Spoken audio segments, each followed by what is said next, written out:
Malam hari di tanggal 8 Juli tahun 2001, kantor polisi distrik Suwon, Hong Kong mendapat panggilan telepon dari seorang wanita yang bernama Feng. Suara Feng yang terdengar panik menarik perhatian pihak kepolisian. Feng mengatakan kalau dirinya menemukan bercak darah di beberapa tempat di apartemennya seperti di lantai dan juga langit-langit.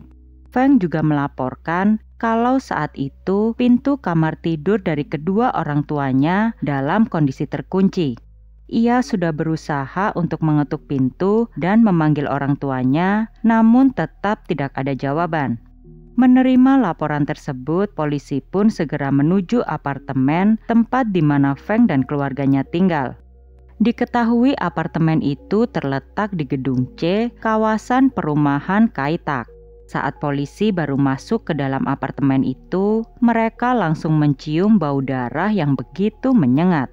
Di sana polisi juga menemukan noda darah dan bekas seretan yang mengindikasikan kalau seseorang telah berusaha untuk membersihkan rumah tersebut. Polisi kemudian melanjutkan investigasi dengan berusaha untuk membuka pintu kamar orang tua Feng. Sayangnya, Feng saat itu tidak dapat menemukan kunci cadangan yang membuat kepolisian terpaksa harus mendobraknya.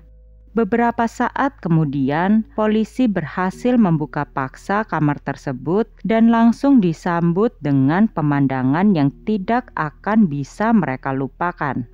Polisi melihat dua orang dalam kondisi tergeletak di tempat tidur dengan hanya ditutupi oleh selimut. Polisi lalu mendekati kedua orang itu dan mengangkat selimut yang menutupi tubuh mereka. Begitu selimut diangkat, polisi menemukan kedua orang itu dalam kondisi tanpa busana dengan kepala yang sudah bersimbah darah walau sudah ditutupi kain. Kondisi yang mengerikan itu membuat kepolisian yakin kalau si pembunuh pasti benar-benar membenci para korban. Polisi pun memastikan kalau kedua jasad itu merupakan orang tua Feng yang bernama Ziqiang 68 tahun serta istrinya Chai yang berusia 63 tahun. Menurut keterangan dari pihak forensik, penyebab keduanya meninggal disebabkan oleh pukulan benda tumpul berulang kali di kepala mereka. Sang ayah, Ziqiang, setidaknya mengalami 10 kali pukulan. Sedangkan Chai sendiri dipukul lebih dari 30 kali. Penemuan ini pun benar-benar membuat Feng syok berat. Ia tidak menyangka kalau kedua orang tua yang begitu ia sayangi bisa berakhir mengenaskan. Sementara itu, kepolisian yang sebelumnya sudah menyisir di sekitar lokasi kejadian akhirnya menemukan sebuah bukti. Mereka menemukan sebuah palu besi di sebuah tempat sampah yang berada di bawah apartemen tersebut. Dari pemeriksaan DNA yang terdapat pada palu tersebut, mereka mengkonfirmasi kalau itu memang merupakan senjata yang digunakan si pembunuh untuk menghabisi Ziqiang dan Chai. Apa yang membuat si pembunuh bisa dengan tega melakukan hal ini kepada dua orang paruh baya? Menurut kesaksian Feng, selama ini menurutnya kedua orang tuanya hidup normal seperti kebanyakan orang. Ia juga meyakini kalau baik Ziqiang maupun Chai tidak memiliki masalah finansial atau perselisihan dengan siapapun. Oleh karena itu, pada awalnya polisi masih menduga kalau ini merupakan kasus perampokan yang berakhir dengan pembunuhan. Namun tak lama kemudian, dugaan itu langsung terbantahkan. Polisi melihat pola darah dengan bentuk melengkung yang mengindikasikan kalau si pelaku benar-benar memukul para korban dengan sekuat tenaga. Ditambah lagi, polisi menemukan kalau pakaian para korban terlihat sengaja dipotong hingga mereka ditemukan dalam kondisi tidak berbusana. Jika memang kasus ini merupakan kasus perampokan, lantas mengapa pelaku bisa sampai bertindak sejauh itu? Hal ini juga menunjukkan kalau si pelaku pasti memiliki kebencian mendalam kepada para korban. Polisi berasumsi kalau si pembunuh kemungkinan besar merupakan orang yang sudah mengenal korban. Asumsi itu menjadi semakin kuat karena polisi tak menemukan tanda-tanda masuk secara paksa dari pintu maupun jendela apartemen tersebut, serta tidak ada barang berharga milik korban yang hilang. Untuk diketahui, Zikyang dan Chai sendiri memiliki 4 orang anak. Anak pertama dan kedua sudah tinggal di tempat lain bersama keluarga mereka. Sedangkan di apartemen tersebut hanya ada Zikyang, Chai, Feng, serta 1 anak bungsu yang bernama Chao. Namun meski begitu, Feng diketahui jarang tidur di rumah orang tuanya karena biasanya ia sering menginap di rumah sang kekasih. Yang berarti hanya tinggal Chao seorang yang setiap harinya tinggal di rumah tersebut. Menurut keterangan Feng, sekitar 2 hari sebelum kedua jasad orang tuanya ditemukan, Chao sempat berperilaku aneh. Ia ingat kalau di malam tanggal 7 Juli atau sehari sebelum penemuan mayat, Chao sempat menelpon Feng dan menanyakan apakah ia malam itu akan pulang ke rumah. Feng yang memang saat itu sudah ada janji dengan sang kekasih pun mengatakan kalau ia tak akan pulang karena akan bermain mahjong. Tanpa mengeluarkan sepatah kata pun, Chao saat itu langsung menutup panggilan telepon tersebut. Walau merasa aneh, namun saat itu Feng merasa tidak ada yang janggal. Sampai akhirnya adiknya Chao kembali menelpon Feng beberapa saat sebelum penemuan mayat para korban. Saat itu Chao kembali bertanya kapan Feng akan pulang. Feng pun menjawab kalau ia akan segera pulang. Chao kembali langsung menutup telepon tersebut tanpa berkata apapun. Hal itu tentu membuat kecurigaan polisi terhadap Chao semakin membesar. Apalagi semenjak penemuan mayat korban, Chao masih belum diketahui keberadaannya. Oleh karena itu, kemungkinan besar Chao ada sangkut pautnya dengan kasus pembunuhan ini. Demi segera menemukan keberadaan Chao, pihak kepolisian akhirnya langsung mengeluarkan surat perintah penangkapan dan segera melakukan perburuan besar-besaran terhadap Chao di seluruh Hong Kong. Menurut pihak imigrasi, mereka tak dapat menemukan nama Chao yang berarti kemungkinan besar ia masih belum meninggalkan Hong Kong. Perburuan polisi ini pun berlanjut dengan mengunjungi tempat kerja Chao. Namun, menurut mereka, sekitar 1 bulan yang lalu, Chao telah dipecat karena terlibat perkelahian dengan rekan kerjanya. Selain itu, polisi juga kesulitan untuk meminta informasi dari hubungan sosial Chao karena diketahui ia tidak memiliki satupun teman dekat. Namun meski begitu, polisi masih belum mau menyerah untuk mencari keberadaan Chao.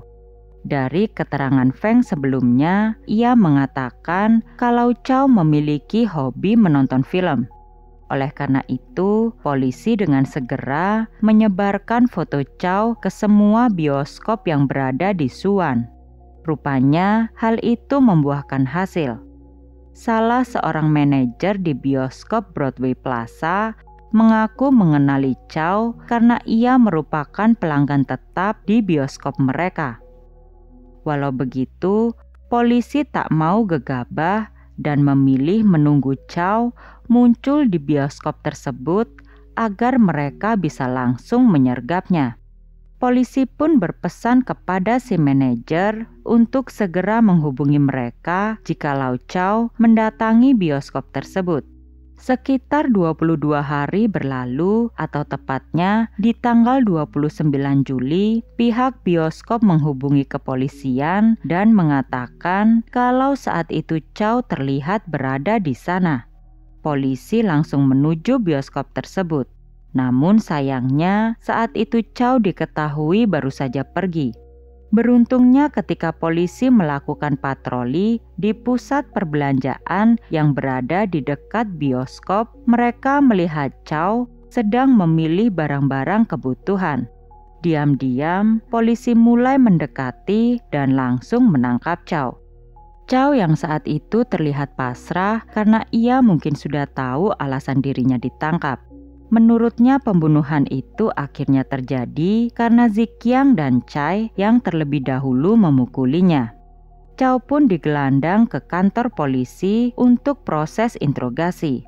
Dalam ruang interogasi, Chow sama sekali tidak menyangkal kalau memang dirinya lah yang sudah membunuh kedua orang tuanya. Lantas, apa yang membuat Chow sampai hati menghabisi kedua orang tuanya sendiri dengan cara yang begitu kejam?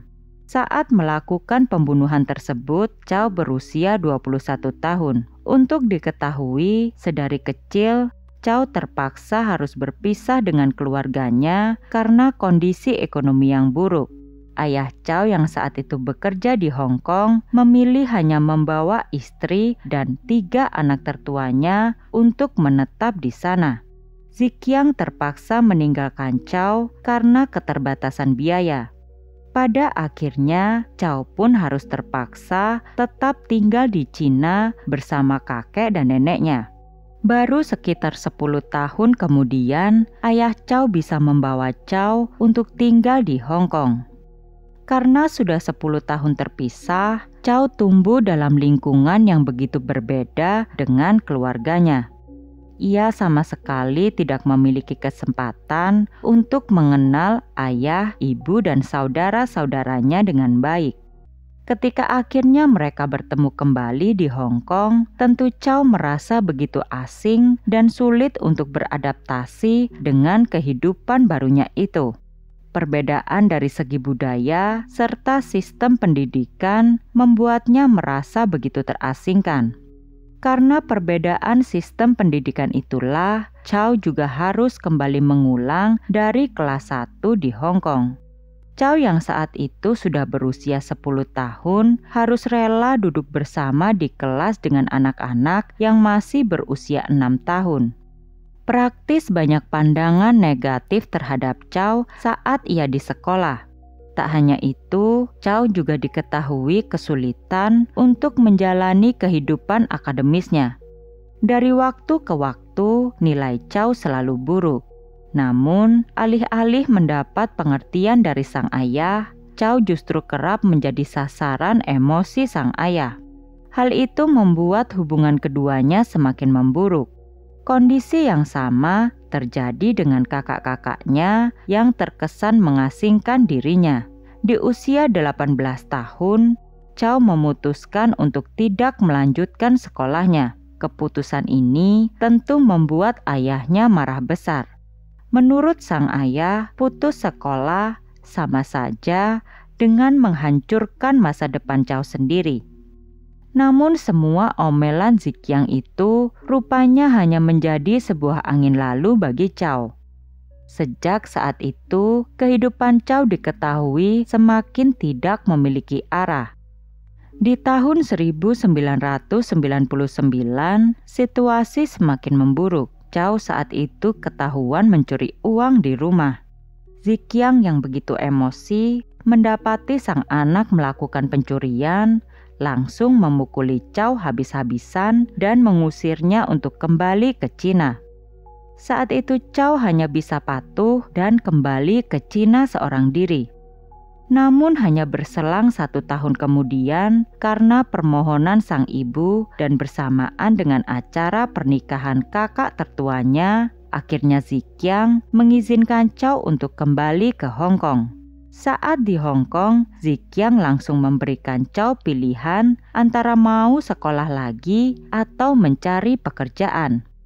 Tanpa ragu, Chow memilih untuk bekerja saja.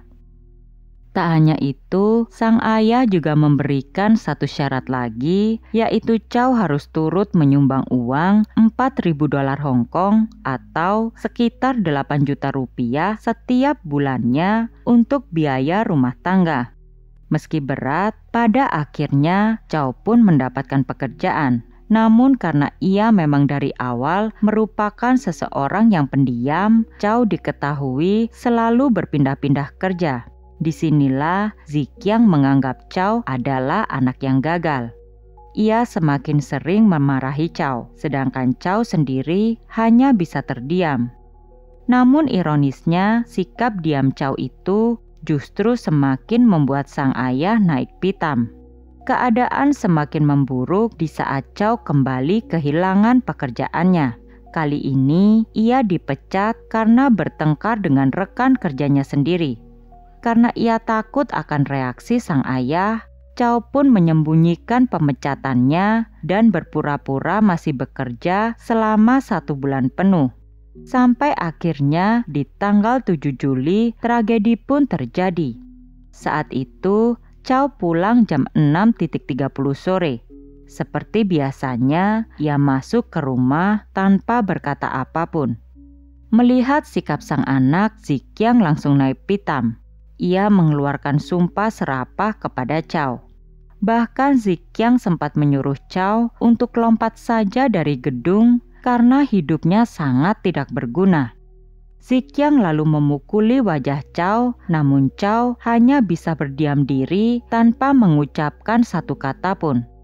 Ternyata usut punya usut, Ziqiang selama ini sudah mengetahui kalau Chow sudah dipecat dari pekerjaannya. Ia sengaja diam untuk menunggu Chow mengakuinya sendiri. Sampai akhirnya ada satu kalimat yang merubah segalanya. Ziqiang mengatakan kalau Chow hanya sebuah beban keluarga dan tak ada yang bisa dibanggakan dari dirinya. Mendengar hal itu, Chow tetap diam. Namun kali ini dalam hatinya mulai tumbuh rasa benci kepada sang ayah. Sekitar jam 7.30 malam, Ibu Chow pergi ke supermarket untuk membeli barang-barang kebutuhan rumah tangga. Praktis, kini hanya tersisa Chow dan Ziqiang di rumah. Rupanya emosi Ziqiang kepada Chow sebelumnya tidak benar-benar reda. Melihat Chow sedang asyik nonton TV, Ziqiang menyuruh anaknya itu untuk pergi saja dari rumah dan tidak kembali. Ziqiang juga mengatakan akan mengganti kunci rumah agar Chow benar-benar tak bisa masuk lagi. Chow langsung memilih masuk ke kamar mandi dan cuci muka dengan harapan emosinya bisa reda.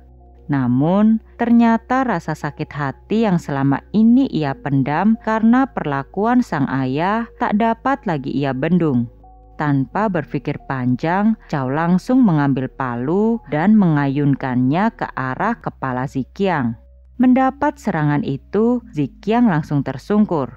Merasa masih belum puas, Chow terus mengayunkan palunya hingga beberapa kali sampai Ziqiang tewas. Dengan tangan gemetar, Chow kemudian mengambil beberapa potong kain untuk membungkus kepala sang ayah yang bersimbah darah. Ia lalu menyeret mayat Ziqiang ke dalam kamar tidur dan mencoba membersihkan lantai yang dipenuhi darah. Dalam kondisi panik, tiba-tiba sang ibu pulang. Melihat suaminya tewas, tentu membuat Ibu Chow berteriak histeris. Karena takut sang ibu akan melapor kepada polisi, akhirnya Chow juga menghabisi ibunya sendiri dengan 30 kali pukulan palu. Chow lalu melakukan hal yang sama kepada mayat ibunya. Ia meletakkan mayat kedua orang tuanya di kamar tidur mereka dan mengunci pintu ruang tersebut. Setelah itu, ia mengemasi pakaiannya dan melarikan diri di malam itu juga. Pengakuan Chow itu membawa dirinya harus siap mempertanggungjawabkan perbuatannya di pengadilan. Di tanggal 27 November tahun 2002, hakim memvonis Chow dengan hukuman penjara seumur hidup karena telah membunuh kedua orang tuanya. Setelah tragedi ini, tak ada satupun saudara Chow yang mengunjunginya di penjara.